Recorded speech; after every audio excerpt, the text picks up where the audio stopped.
Welcome to our channel. Today we how to authorize with Spring Security JWT for Android apps, detailed guide step by step clearly. To begin using Spring Security JWT for your Android app, start by setting up your Spring Boot project. Create a new Spring Boot application using Spring Initializer. Add the necessary dependencies such as Spring Web, Spring Security, and JWT in your Maven or Gradle configuration.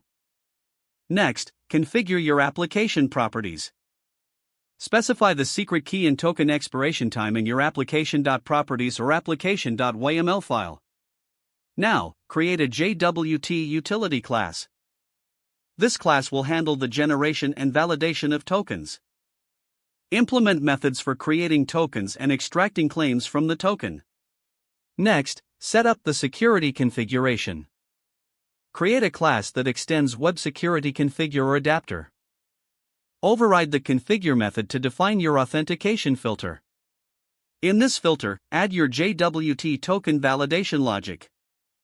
Next, create a user details service to load user-specific data. Implement a method that retrieves user details from your database or any other source. Once your backend is ready, focus on the Android side. Start by adding necessary dependencies in your apps.build.gradle file for networking, such as retrofit and JSON. Create a model class for your authentication request and response. Implement a retrofit interface for your API calls. In this interface, define a method for user login that takes the authentication request model as a parameter. Now, create a repository class that will handle the API calls. Utilize retrofit to make the login request and obtain the JWT token in the response. Store the received token securely using shared preferences or other secured storage methods. Implement a method for attaching the JWT token to your requests.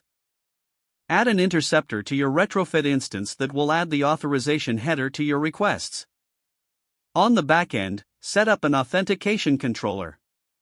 Create an endpoint for user login that validates credentials and generates a JWT token upon successful authentication. Finally, test the entire flow.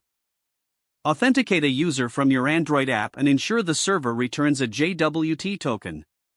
Don't forget to like this video and subscribe to our channel for more step-by-step tech guides.